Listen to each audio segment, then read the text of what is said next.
Roger, will tell us when we're recording. Okay. Well, thanks for being able to do this. We appreciate it. Absolutely. It's a pleasure to finally meet you. Oh, I know. We've been trying to schedule this for a couple times, so I'm glad this has worked out. It It's all fine worked now. out. Wendy's been terrific, and Good. Jessica, everybody's been terrific on this. Looks good. Okay, yeah. All right. Well, one of the things I was first of all interested in was your father was in one of the first classes, the first class of laureates for this. Yeah, my father was a Lincoln Laureate in 1966. And even though I was just a wee tot then, because I was born in 1958, so I was very young at the time.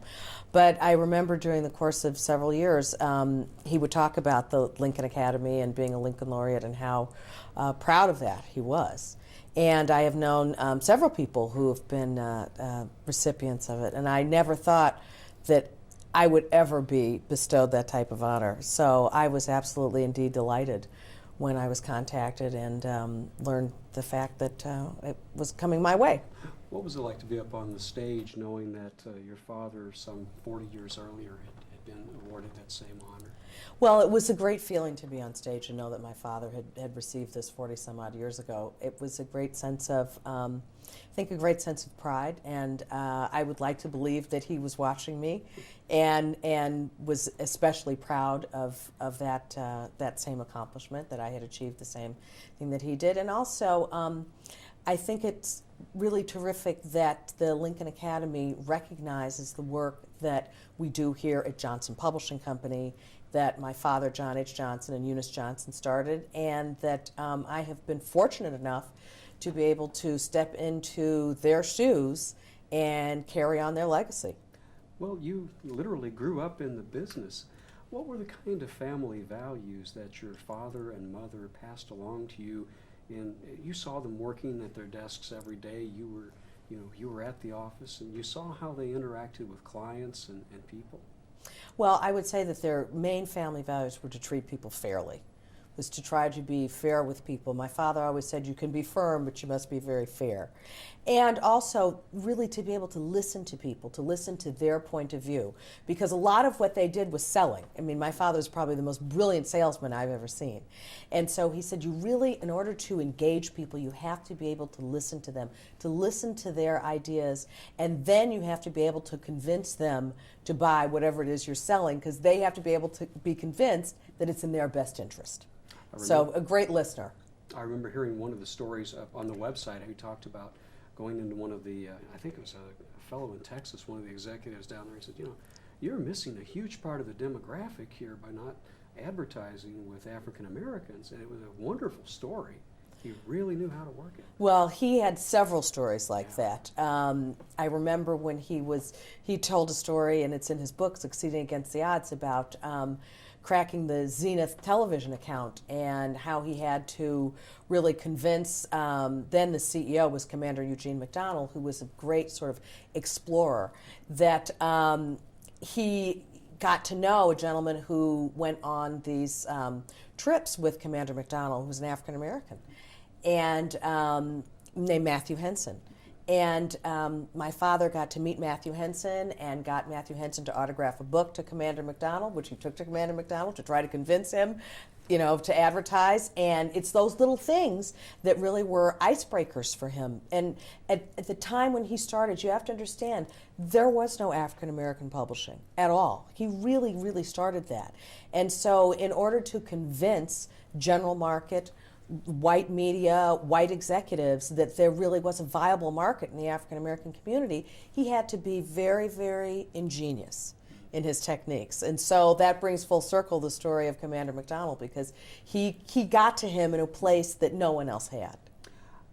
With respect to the magazines, with Jet and Ebony, there really wasn't anything like that. There were black newspapers, you had the Chicago Defender and other news periodicals, but there was nothing, a general interest type magazine for African Americans.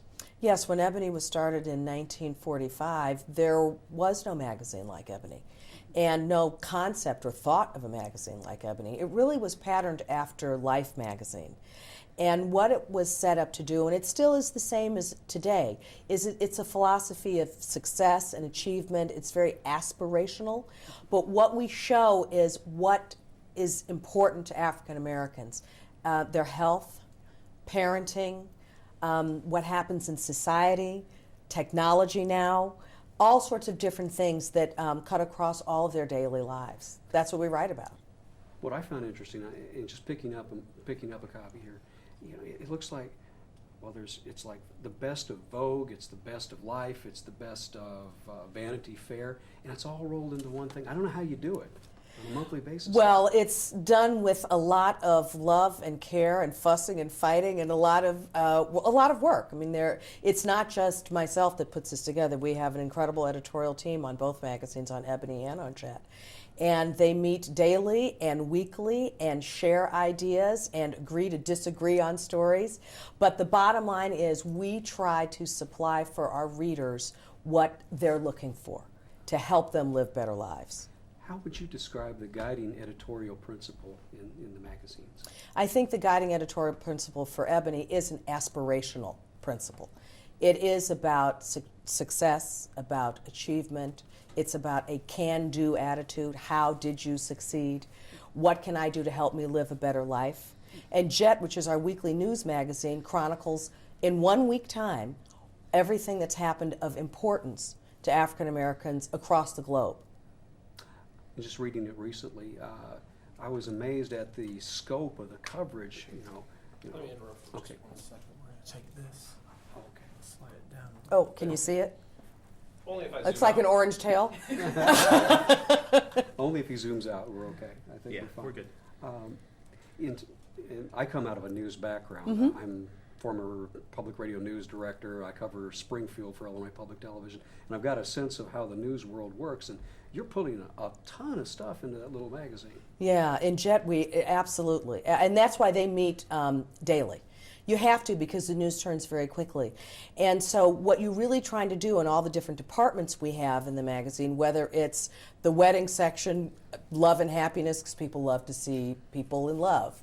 And we write about entertainers. You write about politics, things that are breaking, whether it's something about Barack. You've got to have something that's current and contemporary and that affects people's lives. And also you're trying to impart with them in a week's time knowledge. Give them knowledge about what is going on affecting them in the world. How have the magazines changed over the years? I would say that the way we've changed a lot has to do with how we look from a graphic point of view. I think the magazines both look far more contemporary now. They're far more modern. But at the same time, we're also writing about things that affect people. Now it's technology. People want to know what's happening in the tech world. Well, 15 or 20 years ago, we didn't cover that much. But now you have to. You have to cover those types of things. People want to know more about health issues. They want more about preventative health issues. So those are the things that we cover. So as things change and evolve in the communities, that's what we write about.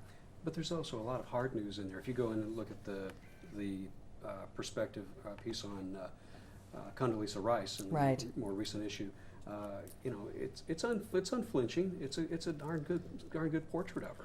Well, I would also say that the writing that we have now is a bit more evocative and sometimes a little more provocative than it has been in the past, because we've reached out also beyond just the boundaries of writers that we have in-house, but we've also reached out to contributing editors.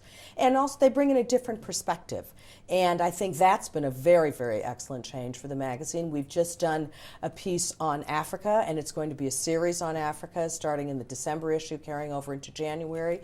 Very, very in-depth pieces, because this is what's affecting us as African Americans, our heritage, and where we're going forward. So there are a lot of different pieces that we're doing now that I think are a little bit more intense than what we've done before. Well, you're not pulling any punches. You're hitting stuff like AIDS in the African American Yes. community, lots of things like that. And the thing that I like about it was the fact that it's all between two covers, Yeah. and you can get it in one spot. A friend of mine said, well, the thing that you should remember about Ebony, if you pick it up, you're not going to put it down till you've gone all the way through it. Yeah, that's the idea. We do want you to read it from cover to cover. Okay. And that's important. I think that's important, because I think whether you're male or female, there is something in there for everybody. Well, now, of course, you've seen the advent of the World Wide Web and how that is could have a bad effect on publishing, but you're branching out into that. The website Right. looks, it's got a nice, clean, contemporary Right. feel to it. How are you meeting that challenge of today's electronic publishing? Well, with ebonyjet.com, we have a completely different group of people that work on that. It's not the same people that work on the print material on the editorial side. There is an editor for the website, there is a chief digital strategist, and they in turn, just like we do on the magazines, bring in other writers and people who write blogs for the website, because you do have a different audience. It is a different audience, and that's an audience that we are trying to cultivate. And we also do it through advertising sales, because we're in business. Not only do we want to impart knowledge and things that are positive, but also we are in business. It's a money-making venture, and so we also have people who handle the sales for our online site. So we're really trying to grow that into a real revenue stream for us. You're moving the brand also into video, as I understand it. Right.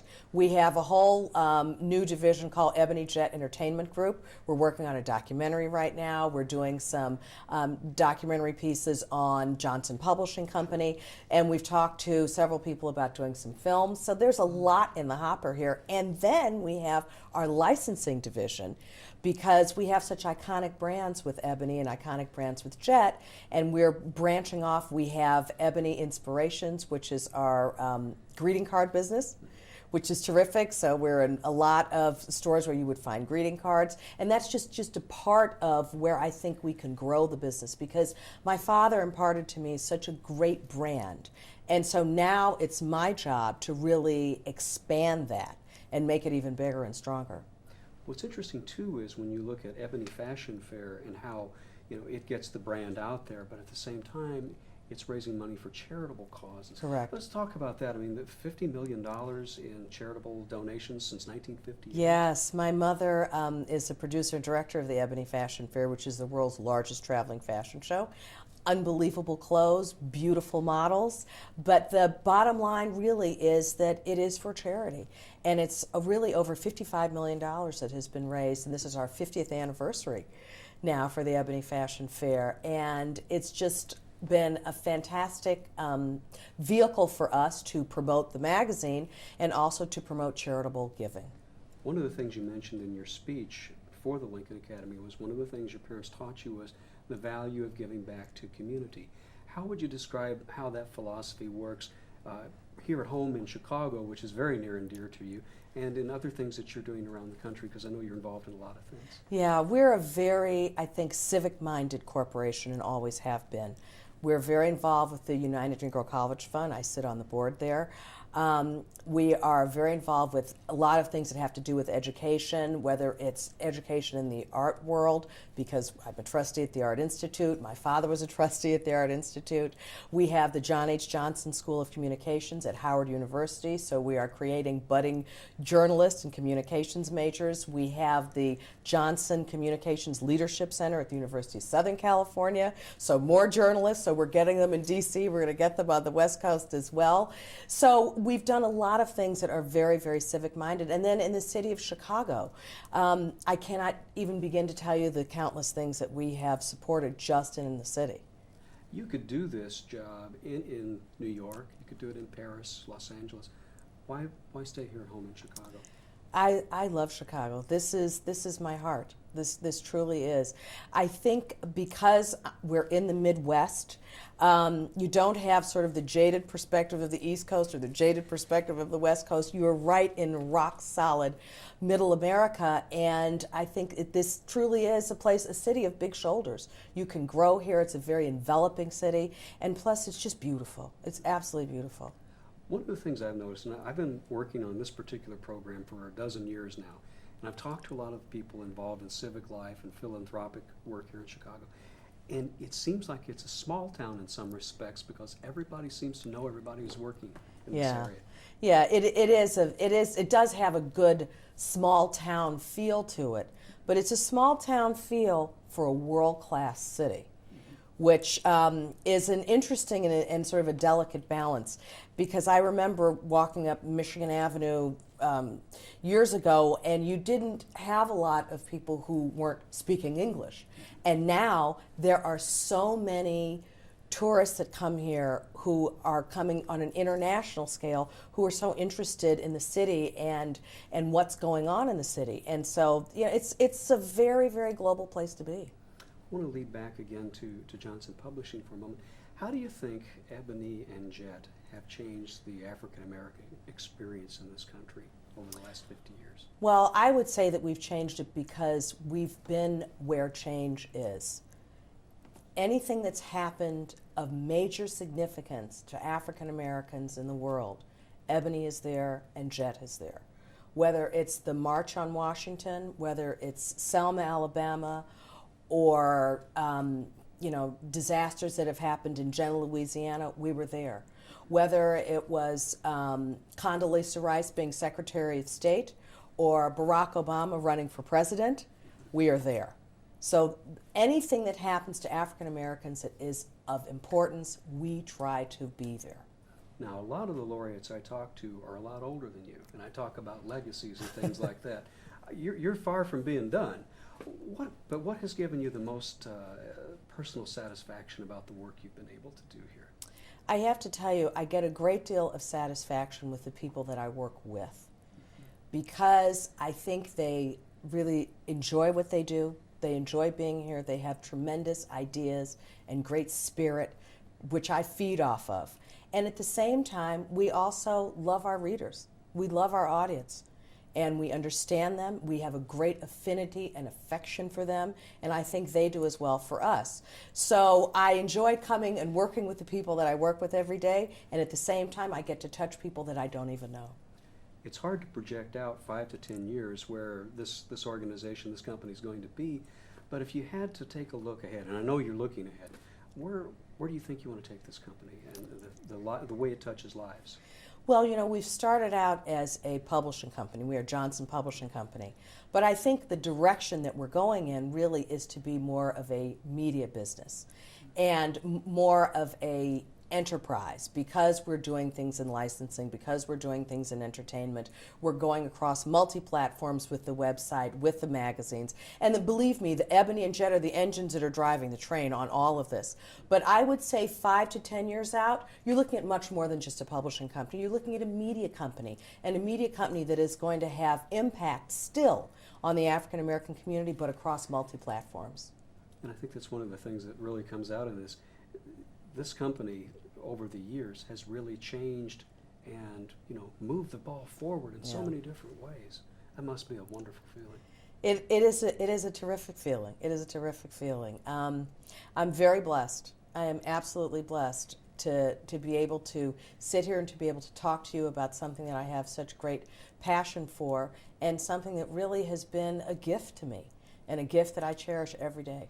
Now, one thing that I noticed from reading about your career, nothing was ever handed to you. You always had to go. You had to go in. You had to do the schooling. You had to go to the office. You had to attend the fashion fair things.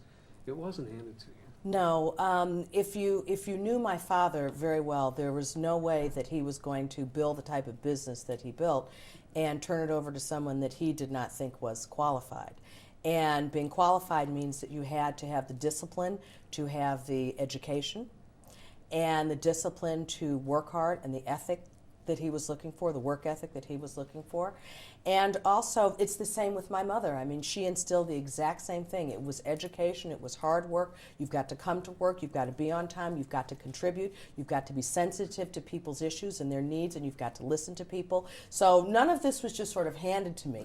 That's not the way they worked at all. And the fact that it keeps succeeding, it certainly, that was a recipe for success. Yeah, well, I hope so. I hope so. I think we're actually done. I think Great. You nailed it. Terrific. This was easy. Yeah, This was fun. I knew it would be. I could do this all afternoon. This is an easy